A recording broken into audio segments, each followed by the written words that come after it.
fifth dimension. Go ahead, Tommy. What kind of a story was it? What about the people they sent ahead? They sent 4 people, a mother and a father and 2 kids who look just like humans. Seems the general impression now holds that maybe there's a family that isn't what we think they are. Nothing except one car. Yours. How do you figure it started, Les? Yeah, how do you explain that? What's the...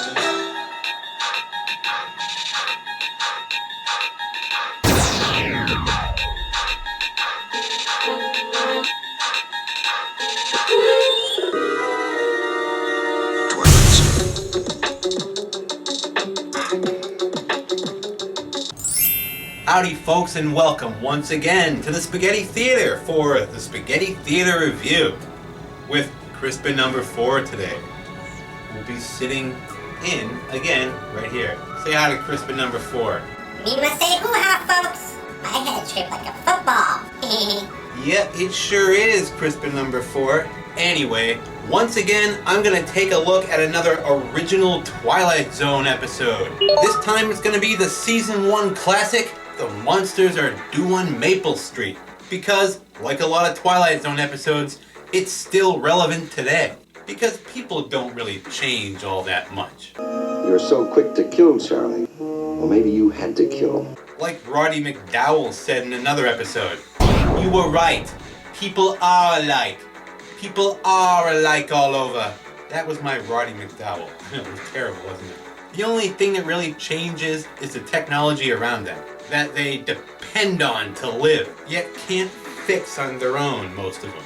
What are we? It's a real hard look into the human psyche and how we react under pressure. You best watch who you're seen with, Steve. Till we get this all straightened out, you ain't exactly above suspicion yourself. And the all-around message is a lot like Tommy Lee Jones said in Men in Black.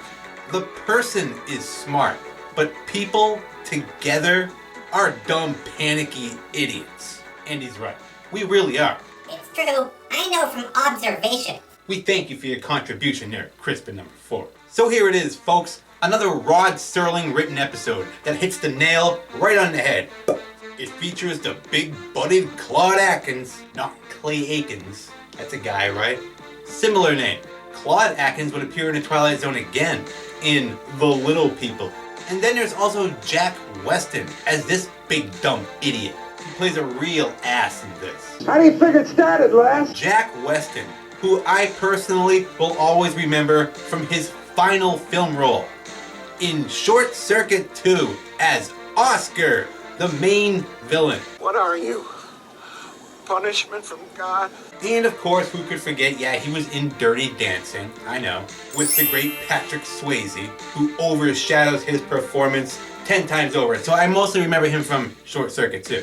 But no time for that now, because you're in the Twilight Zone now, bitch! Right here, inside this Season 1 cave, because they couldn't afford the Door of Imagination yet, or even a real cave. Or even a road sign up ahead. Nope, just this painting of a cave. It's inside here. So here we are on Maple Street, Everytown, America, USA, circa 1960. Also known as the MGM backlot, and would appear many times on the Twilight Zone, plus many other shows and movies. It really gets around for a street that never moves. And the entire episode takes place right here. Just like in the movie The Burbs, they never leave the street. And it's right then that a UFO whizzes overhead, and everyone in the neighborhood sees or at least hears it. Only they all blow it off as some kind of comet. What was that, a meteor? Yeah, that's what it looked like. Maybe even weather balloon, since that's something they can perceive and understand. And that's when Rod Serling cuts in with his off-camera narration.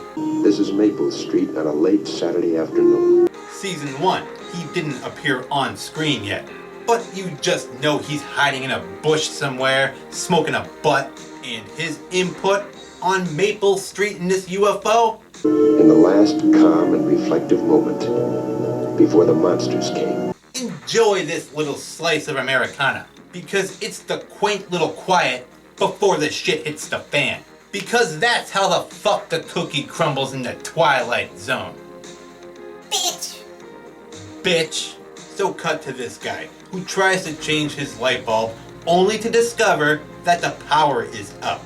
And the phone lines. which everyone on the street attributes to that UFO flyover. The sky's as blue as anything. Not a cloud, no lightning, no thunder, no nothing. How could it be a storm? Must have been that. That's when this local handyman, Pete Van Horn, decides to walk on over to the next street and see if their power is out too. I'll cut across the backyard, see if the power is still on Floral Street. So he takes off in his hammer pants. Yeah, hammer pants of the 50s were far more literal than hammer pants of the 80s. So now everyone on the street is gathered together, discussing this power outage and what caused it. So where's Pete Van Horn? Has he come back yet? When this guy, their leader, the slightly more sensible one on the block, Claude Akins, decides that he's gonna drive into town and straighten this shit out with the authorities, since the phone lines are down too. So that's weird. And these regular folk are just plain too stupid to figure out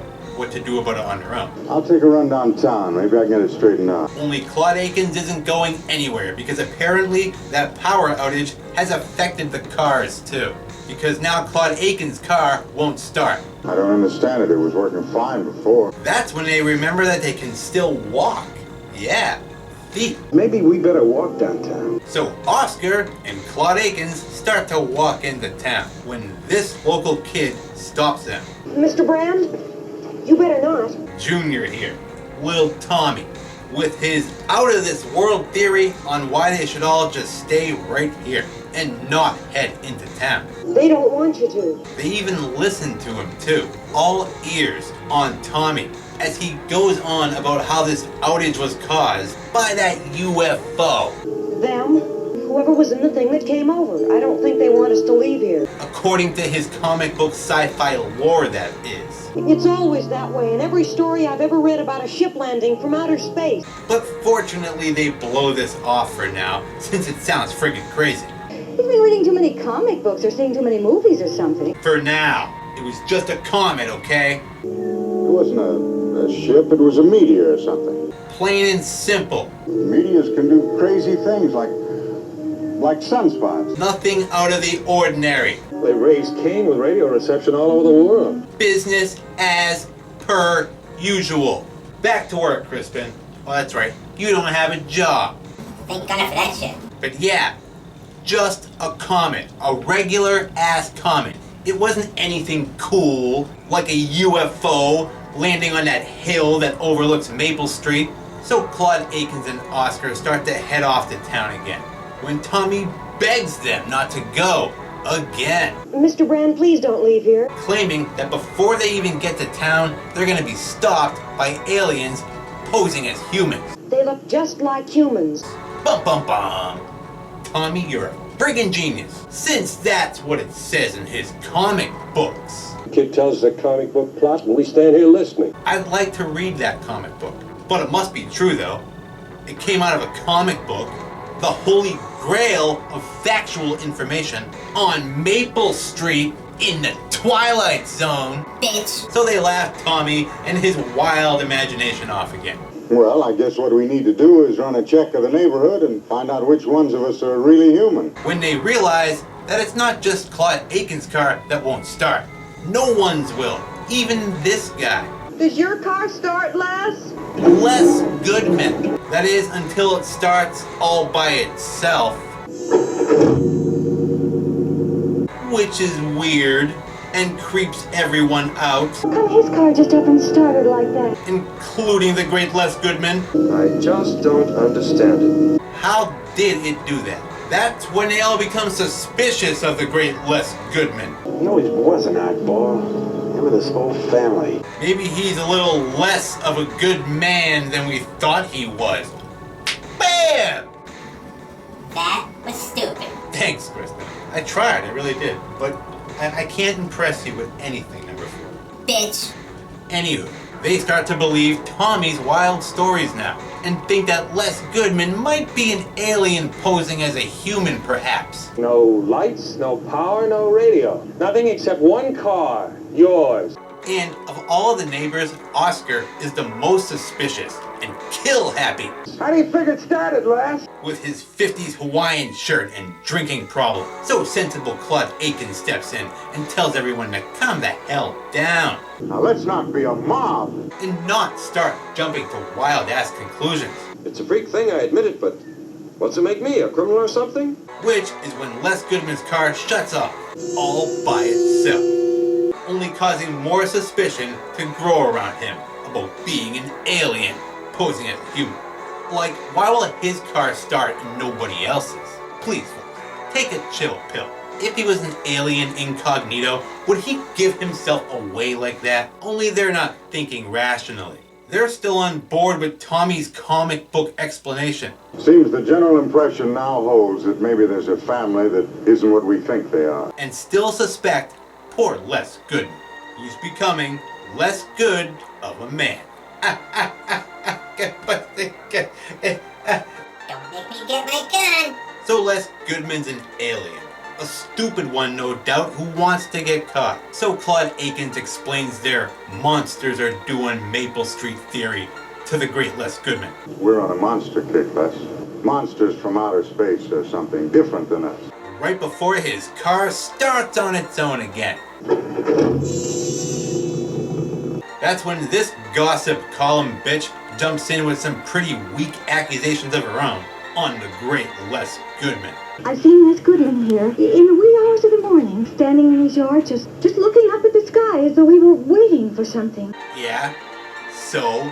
The man's a stargazer, you boring dumb bitch. Big deal, he looks up at the sky. What a friggin' weirdo. How many skeletons do you have in your closet, you fucking...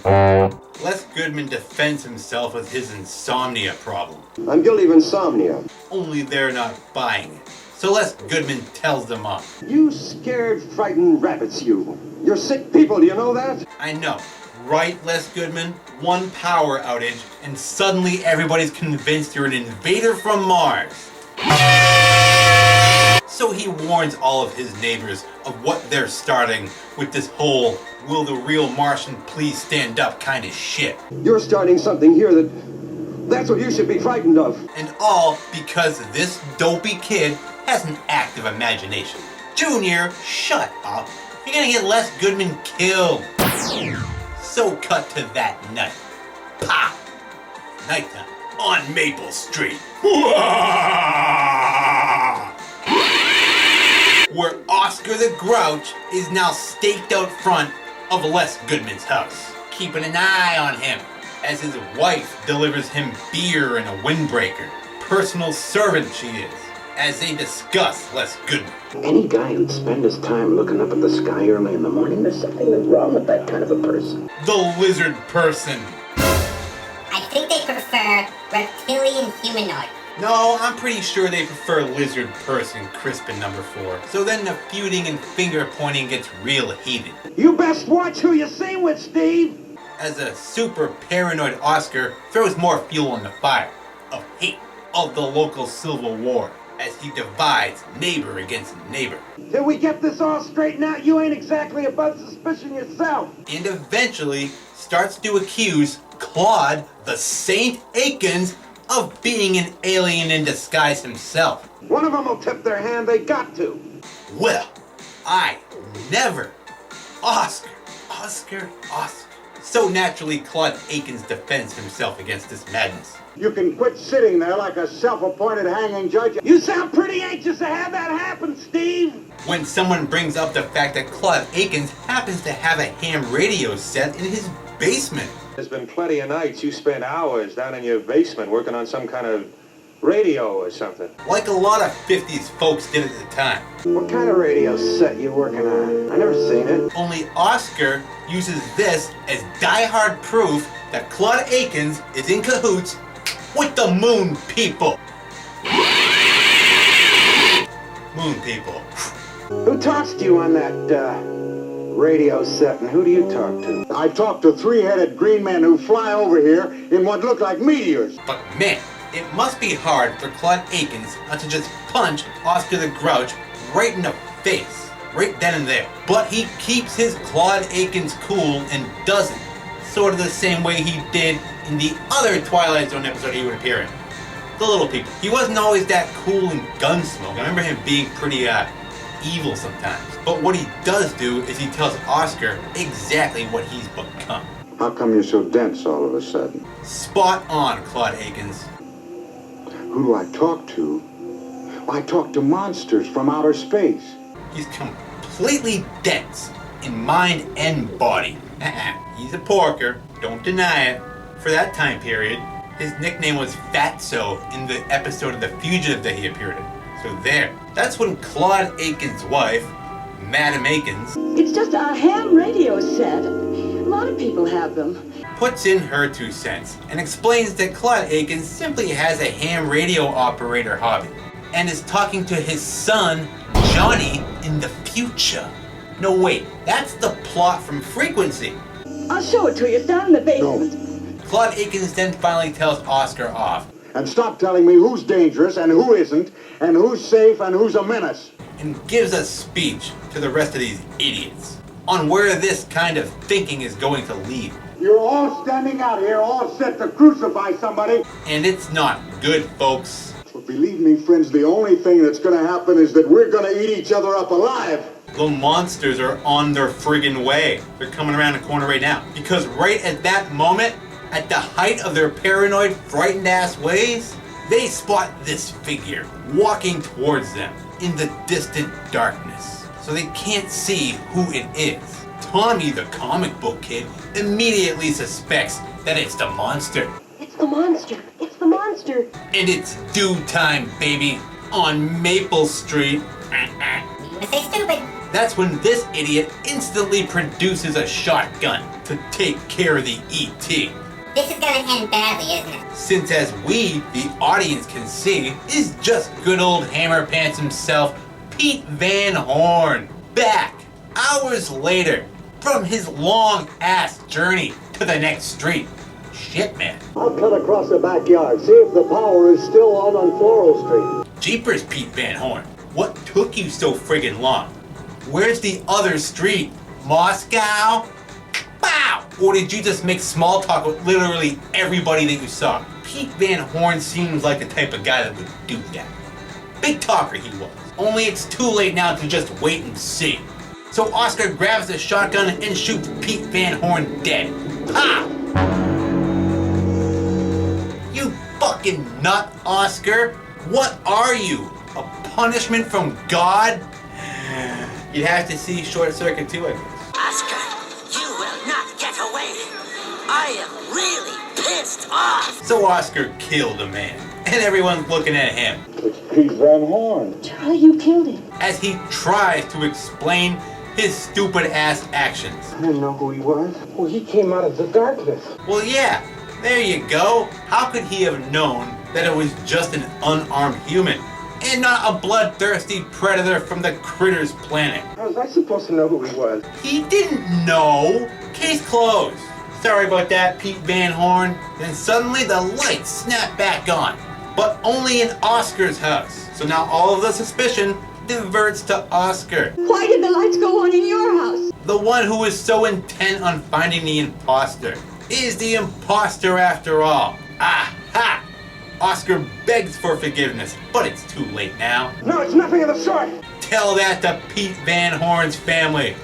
The Van Horns, your fellow neighbors. Maybe Pete learned something and came back to tell us who it was amongst us we had to look out for. So they chase down Oscar all the way to his house and stone him for this. Because clearly he is the alien now.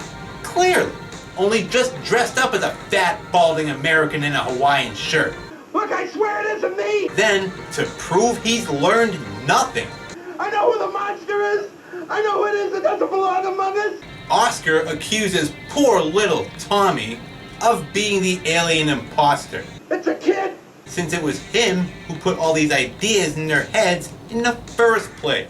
He was the one who knew. How did he know? Which, if what they were all thinking was true, and one of them really was an imposter, like it was the Thing or something, my money would be on the kid too. Only he's not.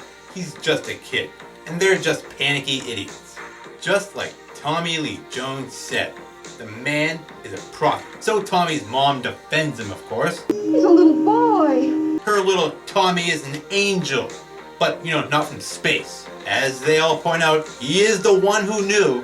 How could he have known? Only again, he didn't.